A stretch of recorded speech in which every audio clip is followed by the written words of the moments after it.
Este é o quinto módulo do projeto Gaia Filibata, Filosofia em Território Virtual, e ele é coordenado pelos professores Maxwell Moraes de Lima Filho, da Universidade Federal de Alagoas, e pelo professor Rafael dos Reis Ferreira, da Universidade Federal do Recôncavo da Bahia, e tem como tema Filosofia da Mente e os níveis do processo cognitivo. Nesse primeiro vídeo, o professor Maxwell abordará o principal problema da filosofia da mente, o problema mente-corpo. Ele nos mostrará que esse problema possui caráter ontológico e está relacionado com as seguintes questões. Qual a relação entre a mente e corpo? Mental e físico são categorias ontológicas mutuamente excludentes? Processos mentais podem ser reduzidos a processos neurobiológicos? Assim, neste primeiro vídeo, o professor Maxwell apresentará as seguintes correntes da filosofia da mente. Primeira, dualismo de substância. Segunda, dualismo de propriedade. E terceira, behaviorismo analítico. O professor Maxwell apresentará também algumas críticas a essas três correntes, a partir das objeções lançadas pelo filósofo John Searle, que há 4 décadas propôs o naturalismo biológico como solução ao problema mente-corpo. Espero que vocês gostem deste quinto módulo. Não deixem de curtir nossas mídias sociais, de se inscrever no nosso canal no YouTube, de seguir o nosso Instagram e o nosso Facebook. E com a palavra, o professor Maxwell.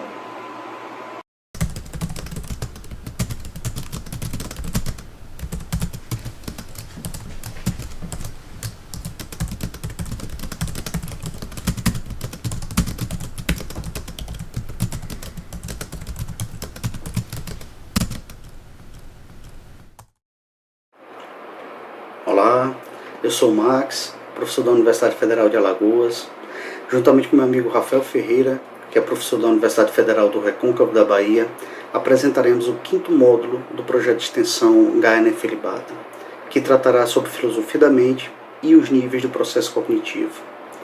No primeiro e no segundo vídeo desse módulo, trataremos do principal problema da filosofia da mente, o problema mente-corpo. Esse problema possui um caráter ontológico e está relacionado com indagações do seguinte tipo: qual a relação entre a mente e o corpo? Mental e físico são categorias ontológicas mutuamente excludentes? Processos mentais podem ser reduzidos a processos neurobiológicos, entre outras questões semelhantes. Dessa maneira, apresentaremos de modo breve as linhas gerais de 6 correntes nos 2 vídeos. Do dualismo de substância, do dualismo de propriedade, do behaviorismo analítico, da teoria da identidade mente-cérebro, do funcionalismo e do fisicalismo eliminativista. Nesse primeiro vídeo, as 3 primeiras, no segundo vídeo, as 3 últimas. Também apresentaremos algumas críticas a essas 6 correntes da filosofia da mente, valendo-nos, sobretudo, daquelas objeções lançadas pelo estadunidense John Searle, filósofo que escreveu relevantes livros, como é o caso da obra Redescoberta da Mente, e que propôs há 4 décadas o naturalismo biológico como solução ao problema mente-corpo. Aproveitando aqui a deixa, já antecipo o convite para o 6º módulo desse projeto de extensão Gaia Filibata, que tratará especificamente do naturalismo biológico de John Searle. Feito esse preâmbulo, vamos direto ao ponto e cuidemos de apresentar uma visão panorâmica do mais relevante tópico da filosofia da mente. Para Searle, nem é verdade que o problema mente-corpo seja insolúvel, nem que seja necessário um projeto de naturalização para atacá-lo, pois bastaria reconhecermos que os fenômenos mentais são características de nível superior causadas e realizadas no sistema nervoso para resolvê-lo. Vamos a uma citação de Searle para ilustrar esse ponto. Ele diz: o famoso problema mente-corpo, fonte de tanta controvérsia ao longo dos 2 últimos milênios, tem uma solução simples. Aqui está ela. Os fenômenos mentais são causados por processos neurofisiológicos no cérebro e são, eles próprios, características do cérebro. Os dualistas de propriedades pensam que o problema mente-corpo é espantosamente difícil, talvez completamente insolúvel. Os materialistas concordam que, se a intencionalidade e a consciência realmente existem e são irredutíveis a fenômenos físicos, então de fato haveria um difícil problema mente-corpo. Mas eles pretendem naturalizar a intencionalidade e talvez também a consciência. Por naturalização de fenômenos mentais, eles entendem a sua redução a fenômenos físicos. Fim de citação. Perpassando as incontáveis divergências teóricas entre dualistas e fisicalistas, se encontraria um liame terminológico herdado de Descartes, que contrapõe o físico ao mental. Essa distância substancial do mundo, por sua vez, teria sido útil para superar o aparente conflito entre religião e ciência no século XVII. Sendo assim, os assuntos concernentes à alma e à moral humanas seriam tratados exclusivamente pela religião, enquanto os cientistas se debruçariam sobre os mais diversos fenômenos naturais, físicos, químicos, biológicos, etc. Em realidade, não houve uma completa superação do conflito, como o próprio Searle adverte, haja vista que Galileu se retratou perante a Igreja e Descartes se mudou para a mais tolerante Holanda. Interessante notarmos que o filósofo britânico Riley também menciona os pensadores italiano e francês na origem do erro categorial presente na doutrina do fantasma na máquina. Porém, no que se refere ao conflito entre religião e ciência, Riley o restringe à esfera pessoal de Descartes, que aceitou o mecanicismo galilaico somente na esfera corpórea. Cito Riley. Quando Galileu mostrou que os seus métodos de descoberta científica eram capazes de estabelecer uma teoria mecânica que abrangeria todos os ocupantes do espaço, Descartes encontrou em si próprio duas razões em conflito. Como homem de gênio científico, não tinha outro remédio senão sancionar as descobertas da mecânica. Ao passo que, como homem religioso e moral, não poderia aceitar, como Hobbes aceitou, os desencorajantes corolários dessas descobertas, ou seja, que a natureza humana difere apenas em grau de complexidade do mecanismo de um relógio. O mental não poderia ser uma variedade do mecânico. Fim de citação. É justamente contra essa visão que o autor da Redescoberta da Mente defende que o passo que devemos dar antes mesmo de iniciar a investigação é abandonar o dualismo conceitual que está presente nas concepções mais díspares do espectro da filosofia da mente. O dualismo de substância, o dualismo de propriedade, o materialismo, o monismo, o behaviorismo, a teoria da identidade, o funcionalismo e a inteligência artificial forte. Se largarmos o dualismo conceitual, dissolveríamos o falso dilema que nos faz acreditar que ou defendemos uma concepção dualista ou uma fisicalista, como ostenta Searle nesta passagem. Então vamos a um trecho do John Searle. Ele diz: os filósofos analíticos, juntamente com o restante da tradição cartesiana, assumiram de modo característico que mental implica não material ou imaterial e que material ou físico implica não mental. No entanto, quando se reflete sobre o modo como o cérebro opera, tem-se a impressão de que ambos os pressupostos são obviamente falsos. Fim de citação. Feitas essas ressalvas, exporemos as críticas que Searle tece às principais correntes da filosofia da mente, começando pelo dualismo de substância. Em relação à história da filosofia, rastreamos versões dessa concepção sendo defendidas por pensadores desde a Grécia Antiga, sendo Platão o mais insigne entre eles. Também registramos brevemente que o dualismo de substância se configurou como uma posição padrão, tanto na patrística como na escolástica, e foi defendida por eruditos do porte de Agostinho e de Tomás de Aquino. Em que pesem todos esses antecedentes, a versão do dualismo de substância que é levada em consideração pela maioria dos filósofos da mente é aquela consumada na obra de René Descartes. Em resumo, o filósofo francês propõe uma cisão entre o domínio físico, res extensa, que é a substância material ou física, e o domínio mental, res cogitans, que é a alma ou mente ou substância mental. Para fundamentar a dualidade ontológica, o filósofo francês parte do princípio de distinção para afiançar a possibilidade de concebermos claramente que a discriminação e a independência entre corpo e alma decorrem do fato deles assim terem sido produzidos por Deus. Mas, afinal de contas, em que reside a diferença fundamental entre esses dois domínios ontológicos? Descartes responde a esse questionamento afirmando que a característica crucial dos corpos é a extensão e a da alma, o pensamento. Vamos às próprias palavras do Descartes. Ele diz o seguinte: e, embora eu tenha um corpo ao qual estou muito estreitamente conjugado, Todavia, já que, de um lado, tenho uma ideia clara e distinta de mim mesmo, na medida em que sou apenas uma coisa pensante e inextensa, e que, de outro, tenho uma ideia distinta do corpo, na medida em que é apenas uma coisa extensa e que não pensa, é certo que este eu, isto é, minha alma, pela qual eu sou o que sou, é inteira e verdadeiramente distinta de meu corpo e que ela pode ser ou existir sem ele. Fim de citação. Seguindo o raciocínio cartesiano, ao examinar meu corpo ou outro qualquer, como uma mesa, por exemplo, constataremos que ele tem uma extensão e a partir disso poderemos falar algo como meço 1,74 m. Conquanto não faria sentido algum aferirmos ao pé da letra o cumprimento da minha crença na democracia. Logo haveria uma diferenciação ontológica entre o meu corpo, que seria a coisa física ou substância extensa, e a minha mente, que seria a coisa não física ou substância pensante.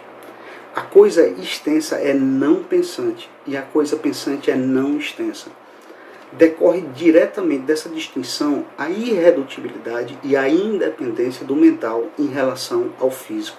E entre outras coisas, isso significa que não há nenhum impedimento para a persistência de minha alma após a morte do meu corpo.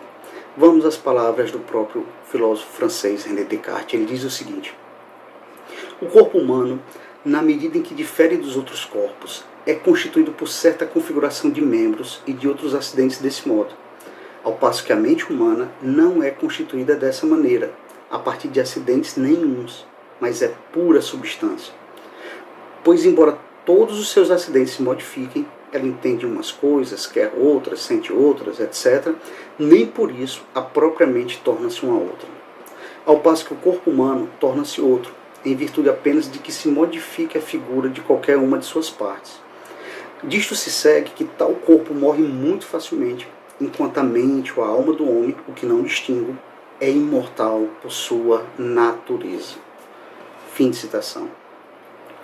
Já em sua época, o filósofo francês foi criticado por defender a interação entre esses dois tipos totalmente diferentes de substância, porque restou inexplicado como algo físico causaria algo mental e, inversamente, como o mental atuaria sobre o físico. Na tentativa de resguardar seu posicionamento interacionista, ele recorreu à glândula pineal e aos espíritos animais, resguardando aquela a sede da alma e conferindo a estes últimos a função comunicativa entre as duas substâncias. Todavia, Descartes nos alerta para não olvidarmos que o contraste metafísico entre espírito e matéria não impede a sua íntima conjunção com uma totalidade coerente.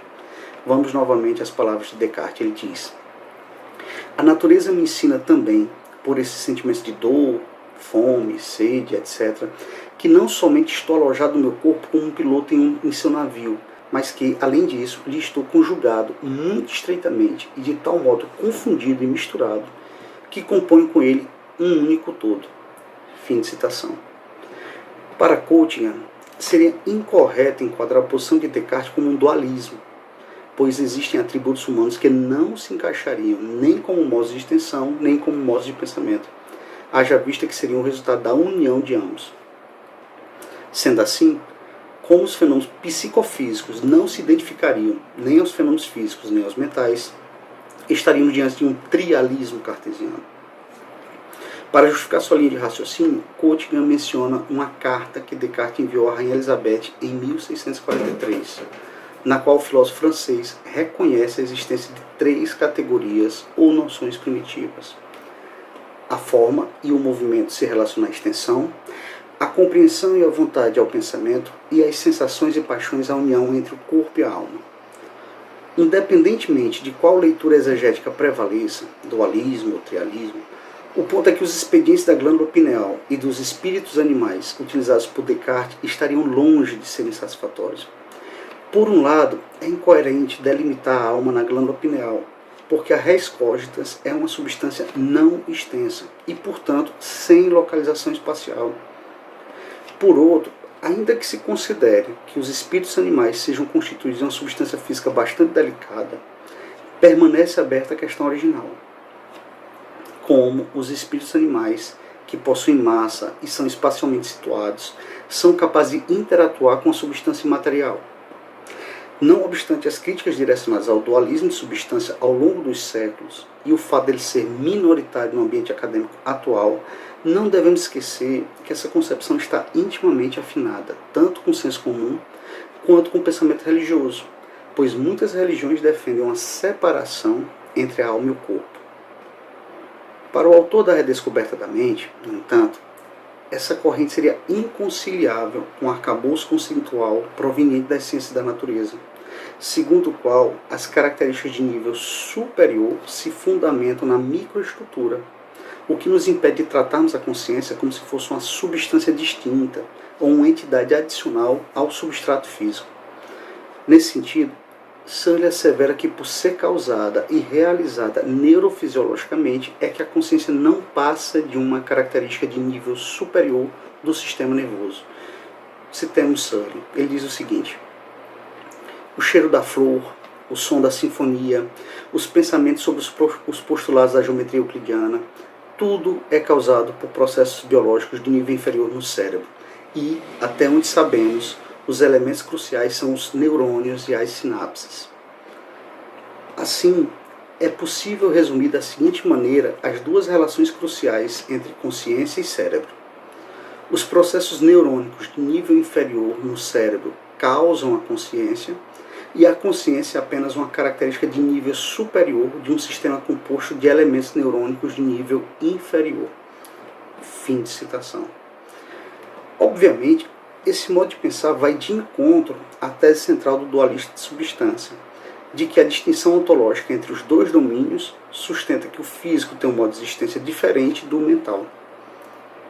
Portanto, ao defender que a consciência é uma característica emergente do sistema nervoso, o filósofo estadunidense está propondo que o âmbito físico é mais abrangente do que o dualista de substância poderia supor, pois a mentalidade é física. É somente a partir disso que compreendemos a revisão do adágio cartesiano pretendido por Searle quando afirma que sou um ser pensante, portanto, sou um ser físico.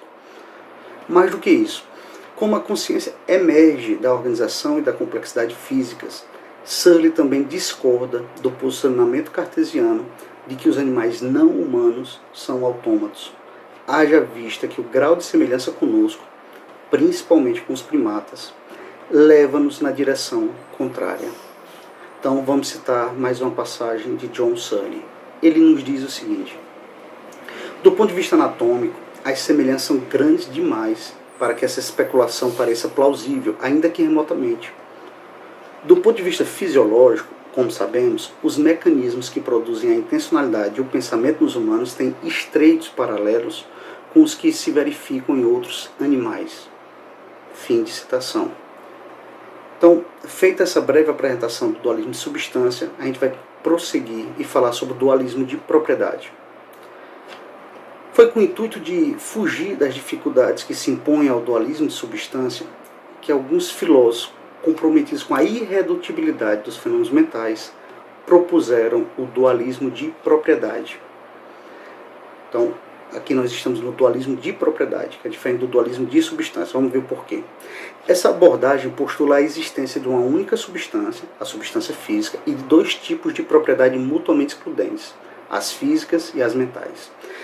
Ao observarmos uma pessoa qualquer, diria o dualista de propriedade, constataríamos que o seu corpo, cabeça, pernas, braços, etc., o seu corpo tem um modo de existência físico.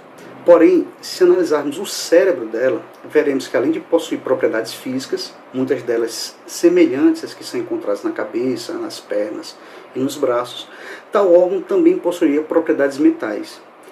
Dessa maneira, poderíamos afirmar que esse enrugado órgão, formado por bilhões de células e que pesa 1,5 kg, possui propriedades que se distinguem e não se reduzem a nenhuma dessas propriedades físicas. Em geral, contrapõem-se os aspectos subjetivo, qualitativo e privado das propriedades mentais à precisão intersubjetiva com que mensuramos os objetos e propriedades físicos. O acesso direto à dor estaria restrito ao sujeito que a experiencia, mas que ele pese 80 quilos seria um dado objetivo, quantitativo e publicamente acessível a qualquer um que disponha de uma balança. Como explica Pereira, os filósofos da mente se valem dos termos quale, no singular, e qualia, no plural, para se referirem ao caráter subjetivo e qualitativo dos fenômenos mentais que experienciamos quando saboreamos o azedume do tamarindo, vemos a beleza de um flamboyant, ouvimos uma bela canção, tocamos na pessoa querida ou cheiramos um bebê. Abrantes nos alerta, entretanto, que os únicos estados mentais consensualmente considerados qualia são as sensações. Nesse sentido, muitos filósofos negam, diferentemente de Searle, que haja qualquer tipo de aspecto qualitativo envolvido na realização de uma operação matemática, como adição, por exemplo. Para o dualista de propriedade, as propriedades mentais são especiais em dois sentidos. Em primeiro lugar, por conta de sua singularidade biológica. Apesar dos objetos serem constituídos pelos mesmos blocos de construção, os átomos, somente algumas estruturas físicas possuiriam propriedades mentais, a saber, cérebros complexos. Em segundo lugar, a despeito de dependerem ontologicamente dos sistemas físicos que as produzem, as propriedades mentais seriam irredutíveis e inexplicáveis a partir dos conceitos provenientes das ciências naturais, como a física, a química e a biologia. Para mostrar isso, o filósofo Frank Jackson propôs um importante experimento de pensamento, objetivando sustentar a irredutibilidade dos qualia. Imaginemos, diz Jackson, imaginemos que Mary seja uma neurocientista que sabe tudo acerca dos aspectos físicos e neurofisiológicos das cores. Isto é, que ela domine o conhecimento sobre as leis ópticas, das reflectâncias de luz, bem como da anatomia e da fisiologia das células fotorreceptoras e do córtex visual. Não obstante seu profundo conhecimento científico, ela vive em um mundo preto e branco e, portanto, nunca experienciou visualmente cores que não estas duas. Imaginemos ainda que um dia ela tenha saído do seu laboratório alvinegro e tenha percebido pela primeira vez a cor vermelha de uma maçã. De acordo com essa linha de pensamento, essa experiência visual traria um novo tipo de conhecimento a Mary, a saber, a experiência qualitativa de ver vermelho.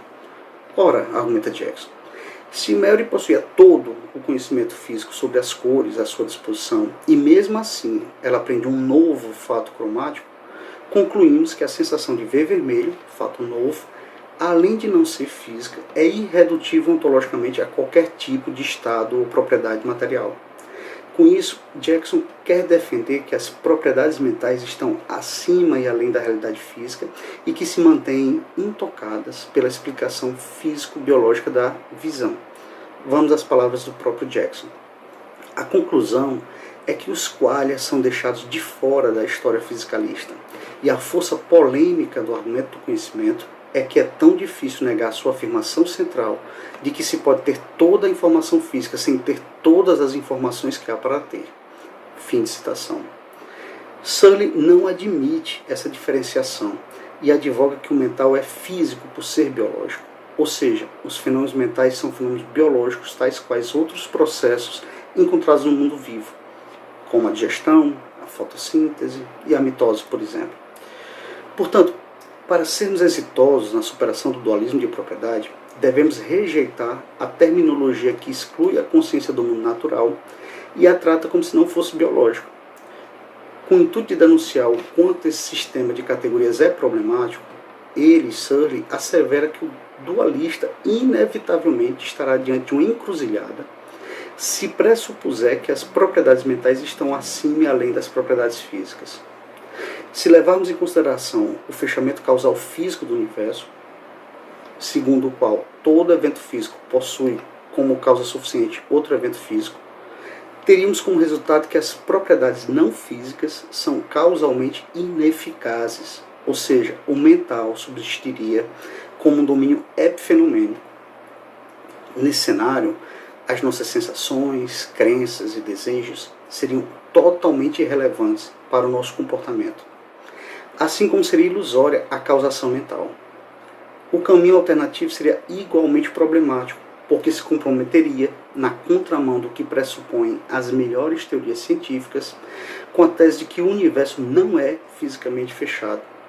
Essa conjuntura asseguraria a eficácia causal do mental em troca de acatarmos a sobreposição causal de certos eventos, isto é, comprometer-nos-íamos com a sobredeterminação causal por afirmar que um evento físico F asterisco é duplamente produzido por um evento físico F e por um evento mental M. Vamos às palavras do próprio Sully. Sabemos que quando eu levanto meu braço, há uma história a ser contada no nível de disparos de neurônios, neurotransmissores e contrações musculares que é suficiente para descrever o movimento do meu braço. Então, se supusermos que a consciência também funciona no movimento do meu braço, então parece que temos duas histórias causais distintas, nenhuma redutível à outra. E para colocar muito brevemente a questão, meus movimentos corporais têm muitas causas. Nós temos sobredeterminação causal. Fim de citação. O autor da Redescoberta da Mente é da opinião que, apesar da relutância, o dualista de propriedade acaba por cair na velha dualidade substancial, como fica patente no uso de metáforas que insinuam a separação entre os fenômenos conscientes. A consciência se origina do cérebro, mas está acima e além dos processos cerebrais, por ser uma propriedade emergente. Esse modo de pensar nos conduz à imagem da consciência como uma cereja, que por estar acima do bolo, dele difere. Sully enxerga uma inconsistência nessa posição, segundo a qual a consciência, que seria a cereja, é uma propriedade que está acima e além do cérebro, que seria o bolo, afirmando que essa incongruência acaba por minar o monismo físico e passa a incidir em alguma versão do dualismo de substância. Então vamos às próprias palavras do Sully, cito: a imagem verdadeira, se vamos persistir na metáfora do bolo, é que a consciência é o estado em que o bolo, cérebro, está. Oficialmente, o dualista de propriedades diz que a consciência é uma propriedade do cérebro, mas se você considerar propriedades incontroversas do cérebro, como peso, forma, cor, solidez, etc., ninguém diz que elas surgem do ou estão além do cérebro, e somente num sentido especial, algumas delas podem ser descritas como emergentes. Então, feita essa apresentação do dualismo de propriedade, passamos agora para a terceira corrente desse primeiro vídeo, que é o behaviorismo analítico. Uma corrente que se opôs fortemente ao dualismo foi o behaviorismo analítico. Muitos estudiosos consideram como marco da filosofia da mente contemporânea o livro de Gilbert Ryle, The Concept of Mind, publicado originalmente em 1949, que principia resumindo a posição a ser combatida, o mito de Descartes ou o dogma do fantasma na máquina. Vamos às palavras de Ryle. A doutrina oficial, que vem principalmente de Descartes, é qualquer coisa como isto. Com as exceções duvidosas dos idiotas e das crianças de colo, todo ser humano tem um corpo e um espírito. Alguns prefeririam dizer que todo ser humano é simultaneamente corpo e espírito. O seu corpo e o seu espírito estão geralmente reunidos, mas depois da morte do corpo, o espírito pode continuar a existir e a funcionar. Fim de citação. O intento de Ryle é imunizar todos contra o patológico legado cartesiano, valendo-se de análises conceituais com o duplo objetivo de criticar as operações realizadas pelos defensores da doutrina oficial e de situar o conceito mental no tipo lógico adequado. Com o intuito de ilustrar sua argumentação contra o dualismo, ele dá o seguinte exemplo de erro categorial. Se após termos apresentado a reitoria, as unidades acadêmicas, as faculdades, o restaurante universitário e os museus que compõem a nossa instituição, o que responderíamos ao estrangeiro que persistisse perguntando pela localização da universidade, haja visto que ele afirma ter visto somente os departamentos administrativos, as salas de aula e os aparelhos de divulgação científica? Ora, diz Ryle, devemos mostrar que o nosso colega se equivoca ao não observar que a universidade é constituída pela coordenação conjunta dos órgãos burocráticos, espaços didáticos, laboratórios e por aí vai, que ele observou em sua visita ao campus. Consoante o behaviorista, algo semelhante ocorreria quando nos emocionamos ao ler um poema, sentimos dor de dente, desejamos um chocolate ou cremos na Bíblia, tendo em conta que não estaríamos nos referindo a eventos mentais interiores, mas tão somente ao nosso comportamento, seja ele real ou potencial. É justamente por esse motivo que ele pretende preservar a equivalência semântica quando traduz a crença de Tomé no cristianismo nas seguintes descrições comportamentais. 1. Se lhe oferecerem de presente a Bíblia ou o Corão, ele optará pelo primeiro. 2. Se lhe perguntarem em qual livro Deus se revela, ele responderá que é na Bíblia. 3. Se lhe questionarem sobre os 10 mandamentos, ele afirmará que são de autoria divina. 4. Se houver oportunidade, ele pregará a mensagem bíblica.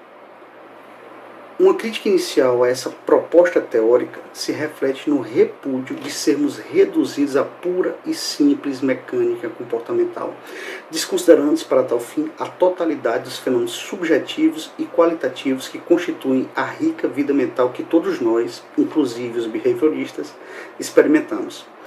Em outras palavras, haveria uma distinção de tipo entre a crença cristã e a observação comportamental de Tomé. Para ser consistente, essa análise deveria levar em consideração a indeterminação e o número potencialmente infinito de vias relacionadas à crença religiosa de Tomé, e não apenas os 4 condicionais listados anteriormente. Esse tipo de exame também padece de circularidade, porque o behaviorista deveria lançar mão de hipóteses adicionais não explicitadas para sustentar que a crença no cristianismo se traduz comportamentalmente na inclinação de ser presenteado por uma Bíblia. Caso Tomé possua 10 traduções comentadas da Bíblia em diferentes línguas, seria provável que ele preferisse ganhar o Corão de presente. Na verdade, a lista de regalos, de presentes passíveis de corroborar a crença de Tomé seria deveras extensa, sendo muito difícil determiná-la precisamente. A disposição comportamental de preferir a Bíblia também assume subrepticiamente que Tomé sabe e gosta de ler, o que obviamente não é necessário. Por fim, querer ganhar uma Bíblia só faz sentido se Tomé acreditar que ela não virá com páginas em branco, que ela está redigida em língua compreensível, que sua mensagem não foi corrompida por editores inescrupulosos e por aí vai. A tentativa de se explicar a crença de Tomé no cristianismo através de sua conduta de pregação evangélica é malograda porque o comportamento que pretende esclarecer o estado psicológico é ele próprio intencional. Ou seja, os movimentos corporais de pegar a Bíblia e sair de porta em porta anunciando que Jesus é a nossa salvação e a solução para todos os nossos problemas só podem ser denominados ações se forem causadas por intenções, que são tão mentais quanto o que se pretende elucidar, a crença de Tomé. É guiado por linha de raciocínio semelhante que Searle afirma que o behaviorista estaria diante de um dilema, pois ou ele considera que o comportamento é intencional ou não. Por um lado, permaneceria o elemento mental se admitir que o comportamento é intencionalmente causado. Por outro, caso não se defenda isso, vamos às palavras do próprio Searle. Temos de interpretar o comportamento como uma série de movimentos corporais, descritos tão somente como movimentos corporais. E nenhuma análise dos enunciados sobre crenças, desejos e intenções em função de enunciados sobre os movimentos corporais jamais será suficiente, porque os movimentos ainda não são ações humanas, e a noção de um movimento corporal em si mesmo é insuficiente para qualquer análise dos estados mentais. Fim de citação. Desse modo, o filósofo estadunidense reitera que só podemos acreditar em algo ou desejarmos alguma coisa se tivermos uma rede com diversas crenças e desejos. Porém, como o conteúdo intencional não é auto-interpretativo, Searle postula que a rede necessita de um pano de fundo, de um background, constituído por habilidades pré-intencionais. Vamos às palavras de Searle. Todos os fenômenos intencionais, quer sejam crenças, desejos, esperanças, medos ou outros, pressupõem capacidades não intencionais de background para que possam funcionar. Com isso, quero dizer que os estados intencionais somente determinam suas condições de satisfação e, portanto, somente funcionam como estados intencionais se for pressuposto um conjunto de capacidades que nos permitem aplicar os estados intencionais. A intencionalidade não é, por assim dizer, auto-interpretante ou auto-aplicativa. O ponto importante dessas habilidades de background é que elas mesmas não são representacionais. Não consistem num conjunto de regras, crenças ou outros tipos de representações. Fim de citação. Bom, encerramos por aqui esse nosso primeiro vídeo sobre filosofia da mente. Então, nele a gente apresentou genericamente 3 propostas teóricas que se debruçam sobre o problema mente-corpo: o dualismo de substância, o dualismo de propriedade e o behaviorismo analítico. E você, o que você achou? Você se identificou com alguma dessas correntes? Discorda de alguma crítica que apresentamos? Enfim, fique à vontade para expressar sua opinião nos comentários a este vídeo. Se quiser se aprofundar, listamos algumas fontes bibliográficas que podem ser úteis. Desejamos desde já uma boa leitura. Aproveitamos também para fazer um convite, para que você acesse as redes sociais do projeto Gaia Nefilibata, para que você se inscreva em nosso canal do YouTube e, caso goste, curta os nossos vídeos. Com isso, você nos estimula a continuar produzindo conteúdo de qualidade e nos auxilia na divulgação de nossos materiais junto ao grande público. Em nosso próximo encontro, exporemos a teoria da identidade, mente-cérebro, o funcionalismo e o fisicalismo eliminativista. Enfim, abraços fortes e até breve. Tchau.